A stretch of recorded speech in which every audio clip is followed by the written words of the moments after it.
আমি আমার এই প্রায় 55 বছরে যতটুকু শিখেছি তার খোলাসা কথা হলো, আল্লাহর কাছে যত অন্যায় করেন, মদ খেয়েছেন, শুয়োরের গোশত খেয়েছেন, অন্যায় করেছেন, যাই করেছেন, মাপের আশা আছে। আল্লাহ মাপ চাইলে মাপ করবে, না চাইলেও করতে পারে। কথা বুঝতে পেরেছেন? আর একটা গুনাহ আল্লাহ মাপ না চাইলে মাপ করবে না, তওবা পুরো করলে সেটা হলো শিরকের গুনাহ। আর একটা গুনাহ আল্লাহ মাপ চাইলেও পুরো মাপ করবে না, সেটা হলো বান্দার হক, মানুষের ক্ষতি করেছেন। কথা বুঝতে পেরেছেন? এই জন্য ভাইরা, আপনার দ্বারা যেন কোনো মানুষের ক্ষতি না হয়। আমরা এখানে যারা আছি সবাই কিন্তু দুর্বল পার্টি। মানুষ খুন করা, মেরে ফেলা, জমি কেড়ে নেওয়ার ক্ষমতা আমাদের নেই, ঠিক না? কিন্তু আমরা কিছু অন্যায় করি খুব ভয়ঙ্কর। তার ভিতরে একটা হলো গীবত করি। কি করি? গীবত সত্য কথা না মিথ্যা কথা? আমি মাঝে মাঝে প্রশ্ন করি ঠকানোর জন্য, এটাও কিন্তু সেই জন্য। গীবত আসলে শতভাগ সত্য কথা। মিথ্যা হলে সেটা গীবত থাকে না, সেটার নাম হলো অপবাদ। মিথ্যা হলো অপবাদ। আল্লাহ রসুল সাল্লাল্লাহু আলাইহি ওয়াসাল্লাম বলছেন, আতাদরুন আমাল গীবা? কালু আল্লাহু ওয়া রাসূলুহু আলাম। ক্বালা যিকরুকা আখাকা বিমা ইয়াকরাহু।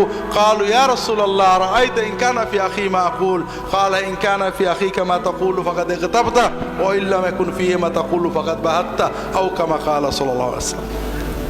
রাসূলুল্লাহ সাল্লাল্লাহু আলাইহি ওয়াসাল্লাম সাহাবীদের বলছেন, তোমরা জানো গীবত কি? তারা বললেন, আল্লাহ এবং তার রাসূল ভালো জানেন।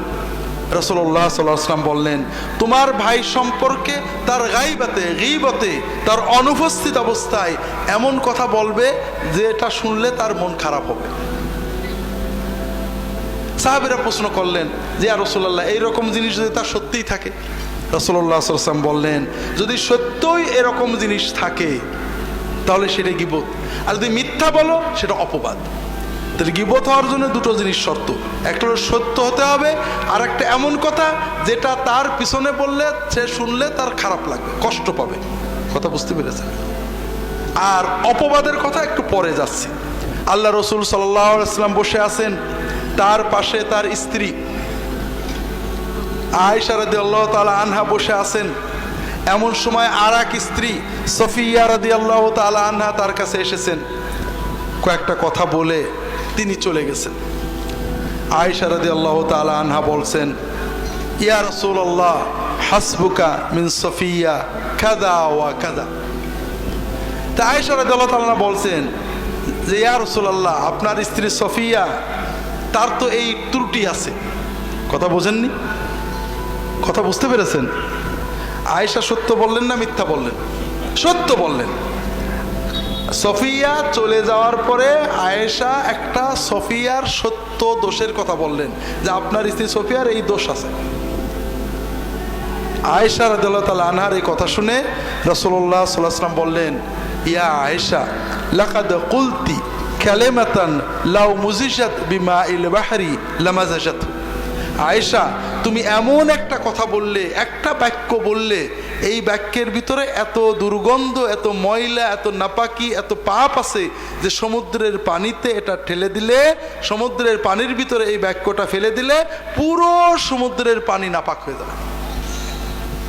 তো ভাইরা, এইরকম কথা আমরা কি বলি না? বলি না? বছরে দু একটা।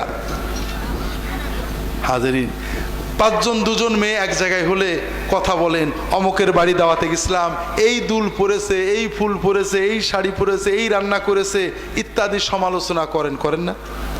সওয়াব হচ্ছে না গুনাহ হচ্ছে? কত কঠিন গুনাহ যে কিয়ামতের দিন আপনার নেকিগুলো কেড়ে নিয়ে যাবে।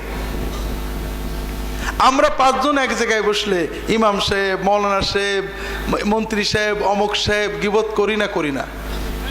গুনাহ হচ্ছে না সওয়াব হচ্ছে? সবচেয়ে বড় মজা হলো ভাইরা, আমরা গীবত করি যাদের পছন্দ না করি, ঠিক না? যাদের মহব্বত করি সাধারণত গীবত করি না। কার গীবত করি? যেমন ফুরফুরার লোকেরা হয়তো চরমনার গীবত করে, চরমনার হুজুরেরা ফুরফুরার গীবত করে, জামাতের হুজুরেরা তবলিগের গীবত করে, তবলিগের হুজুরেরা জামাতের গীবত করে। আছে না নেই? আছে। প্রথমত এটা একটা মহাপাপ।